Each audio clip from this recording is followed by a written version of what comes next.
Bonjour à tous, j'espère que vous allez bien. Alors aujourd'hui donc ma vidéo, c'est la suite de la vidéo de lundi dernier. Je vous avais fait ces produits que je détestais en première impression et que j'ai appris à aimer. Et donc là je reviens aujourd'hui avec donc l'inverse des produits que j'aimais beaucoup au début et puis en fait au fur et à mesure des utilisations ça ne passait plus du tout. Donc voilà, je vous en avais déjà touché quelques mots dans ma vidéo précédente et on commence tout de suite. Alors, je vais commencer par le maquillage parce que alors finalement il n'y en a pas énormément. Alors des produits qui m'ont énormément déçue. C'est pas des flops parce que les flops c'est voilà au premier abord c'est des flops et puis voilà. Là non, c'est des produits que j'ai beaucoup aimé au début et en fait c'est devenu plus possible. Donc en fait ce sont les pots liner en fait de chez Kiko. Alors ça fait, j'en ai 3 je crois ou 4 et je les ai adorés parce que les couleurs sont très très jolies. En plus l'été en général, comme celui-là ils sortent des turquoises qui sont absolument magnifiques. Et donc là je vous ai amené le rose et le turquoise. C'était absolument magnifique, c'était très joli, très pigmenté. C'était comme un liner en pot donc super simple à appliquer etc. Et en fait le truc c'est ils ont tout séché à l'intérieur. Mais je sais pas si vous allez le voir d'ici là, mais ils ont vraiment tout séché. C'est super dur et en fait je les ai pas utilisés tant que ça parce que au bout d'un moment en fait ils ont commencé à me brûler les paupières et donc je les avais un petit peu délaissés et en fait au fur et à mesure que je les délaisse en fait ils ont vite séché donc je crois que je m'en suis servi je sais pas, peut-être en 2-3 mois ils avaient complètement séché alors que pourtant les pots sont bien fermés, c'est dans un tiroir, c'est à l'abri de la lumière, il fait pas chaud ni quoi que ce soit, enfin j'ai pas compris. C'est vraiment les premiers produits tout confondus crème que j'ai qui me font ça. Donc voilà, j'ai été super déçue, je les avais adorés, ils étaient vraiment canons au niveau des couleurs mais déjà la compo, enfin moi en tout cas mes paupières ont du mal à tolérer et puis alors après le fait qu'ils sèchent vraiment c'est vraiment là pour le coup c'est vraiment de l'argent perdu parce qu'ils sont remplis et les deux, enfin les 4 d'ailleurs ils sont complètement secs. C'est voilà, le rose je m'en suis encore moins servi, pourtant il était super canon, avec par exemple le haut comme j'ai aujourd'hui c'était canon mais malheureusement j'ai pas pu aller plus loin. Donc chez Kiko, à part s'ils ont reformulé le truc mais j'en ai pas entendu parler, évitez de prendre ce genre de produit, c'est très joli mais ça va être de l'argent jeté par les fenêtres. Ensuite, deuxième produit au niveau du maquillage, ce sont les petites Beauty Blender, les petits œufs. Alors au début en fait je les avais adorés, je trouvais ça super pratique pour mettre de l'anti-cerne, pour appliquer sur un bouton ou quoi que ce soit et puis en fait je me suis rendu compte que c'était totalement inutile.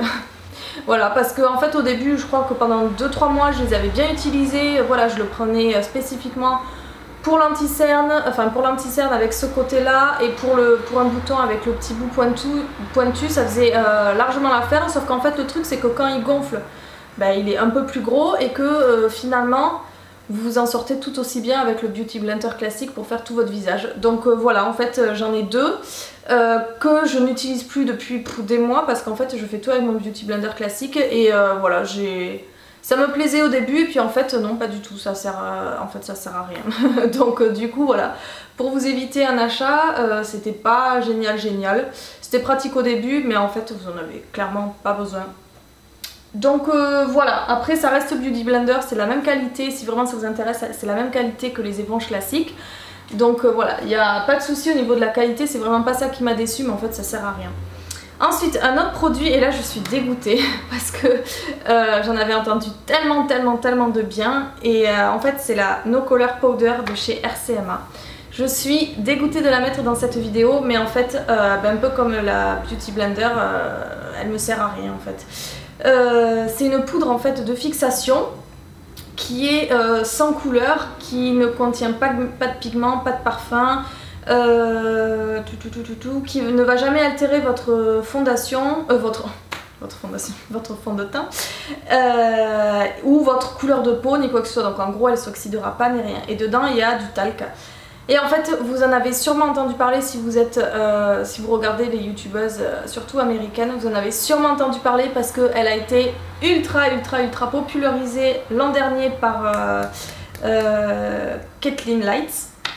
Et en fait, bon moi c'est une youtubeuse que je suis depuis des années Et en fait du coup je me l'étais procurée je crois l'année dernière sûrement, et en fait au début je la trouvais géniale. C'est vrai que elle fait un grain de peau absolument canon, mais le truc c'est que malheureusement moi avec ma peau grasse elle ne sert strictement à rien, et donc je suis en fait obligée par dessus de mettre une poudre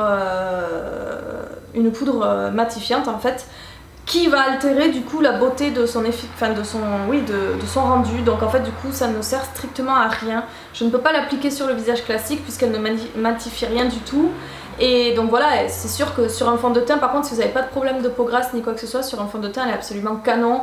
Elle, ça vous floute tout, c'est effet Photoshop, ça fait une peau de bébé, c'est canon, il n'y a pas de couleur, il n'y a pas d'épaisseur de matière ni quoi que ce soit, c'est vraiment super canon. Mais par contre malheureusement les peaux grasses c'est pas possible, les peaux mixtes non plus. Enfin elle vous servira peut-être à poudrer votre fond de teint, mais sûrement pas sur votre zone T. Et donc moi du coup je mets des poudres par exemple comme la Stay Matte de chez Rimmel, qui elle par contre a un vrai pigment, est quand même assez épaisse, donc du coup celle-ci on la voit plus dessous. Et le joli rendu je l'ai plus, donc du coup ça me sert strictement à rien. Donc je la finis en fait, je l'utilise maintenant pour fixer mon anti-cerne puisque j'ai pas le dessous de l'œil gras. Donc voilà, vraiment pour fixer mon anti-cerne, ma base à paupières, etc. Le contour de l'œil en général c'est celle que j'utilise. Mixée avec la Photo Ready de chez Revlon, voilà, ça dépend vraiment des jours, c'est ces deux que j'utilise pour le contour de l'œil. Et donc voilà, malheureusement je suis dégoûtée parce que vraiment si vous avez la peau normale ou voire la peau sèche et que vous voulez quand même fixer votre fond de teint, ça sera une des meilleures sur le marché, puisque voilà, j'en ai entendu tellement du bien. Mais malheureusement sur les peaux grasses, bon j'ai voulu tester, je me suis dit du talc, bon ça absorbe un petit peu etc, ça peut peut-être le faire, en fait non pas du tout malheureusement. Donc voilà, on va passer ensuite aux soins. Alors un produit, c'était la Bio Oil, parce que je l'avais acheté en Angleterre. Donc en France elle est vendue sous Bee Oil.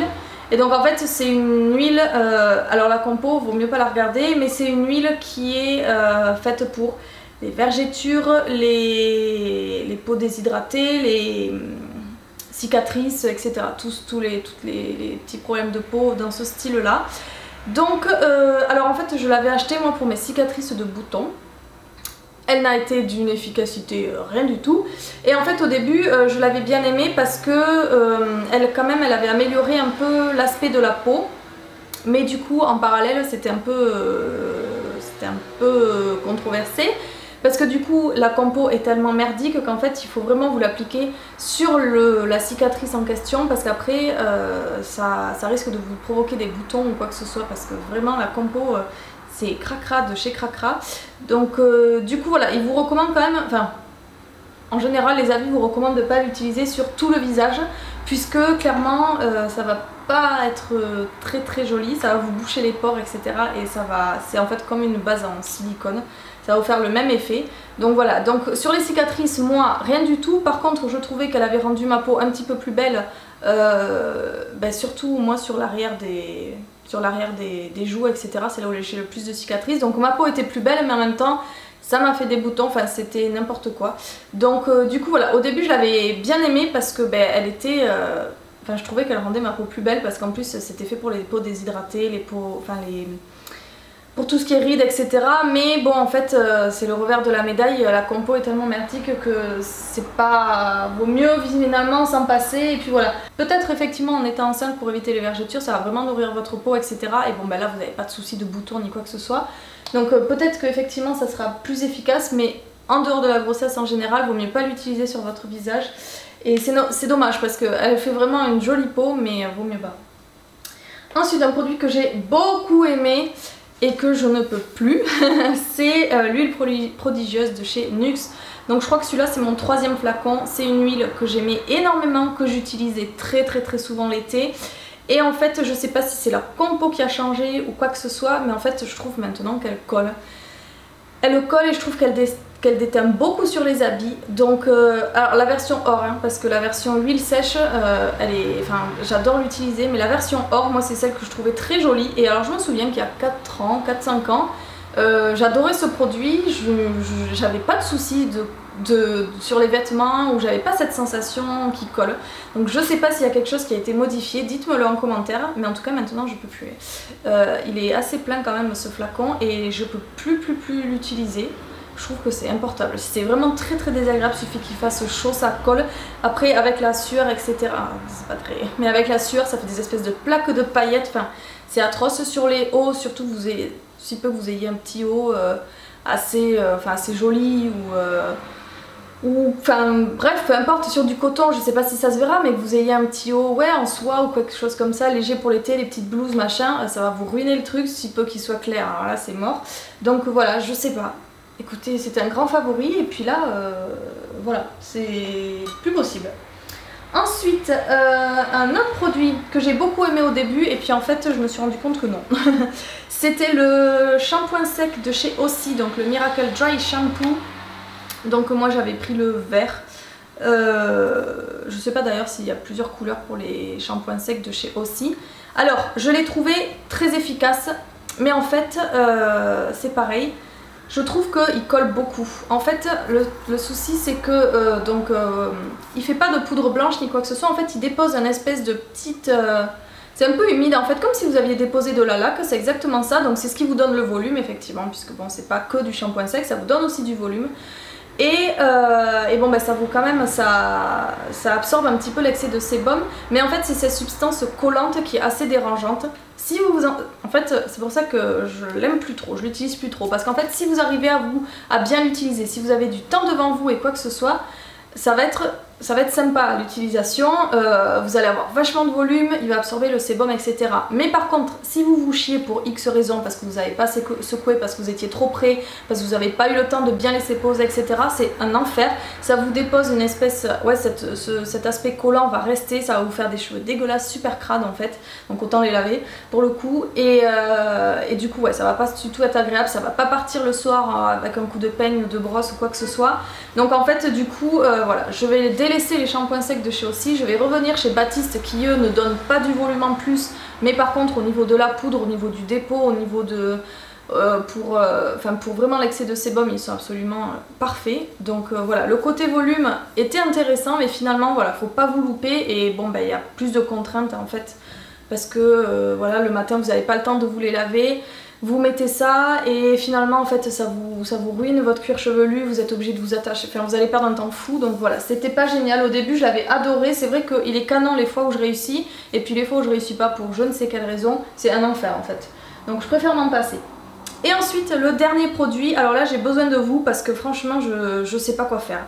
C'est le Pore Refining Tonic de chez Kiehl's, donc de la gamme Rare Earth, avec la poudre d'argile, enfin l'argile blanche amazonienne. Donc en fait c'est fait pour matifier et pour minimiser les pores. J'en ai entendu beaucoup de bien, mais vraiment beaucoup de bien, et alors moi je sais pas, ça n'a aucun effet. En fait au début je l'avais utilisé, je trouvais que ça matifiait beaucoup, c'était super efficace, et en fait au bout de peut-être 2 semaines d'utilisation, ma peau avait commencé à faire des plaques sèches. Je me suis dit bon c'est peut-être pas ça, donc j'avais changé de produit, etc. J'utilisais toujours ça, ça n'avait pas disparu, c'était même de pire en pire, donc j'ai arrêté de l'utiliser.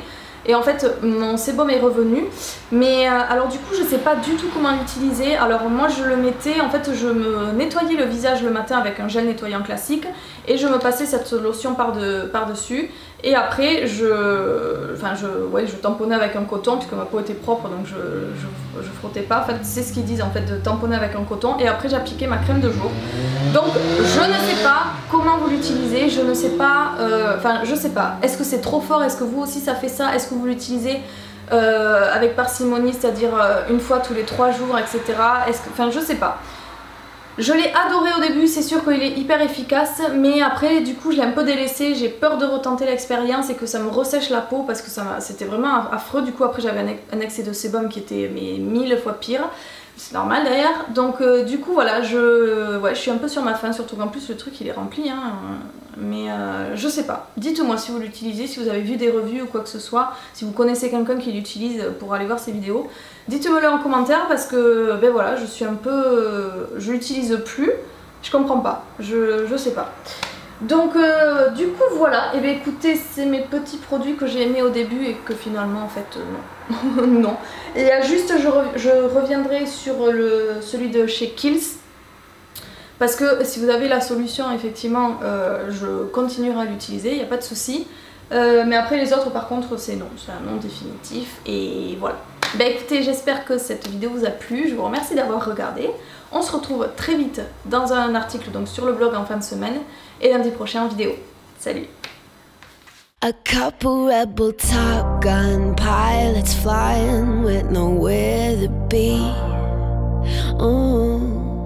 Don't know you super well, but I think that you might be the same as me. Behave abnormally, let's let things come.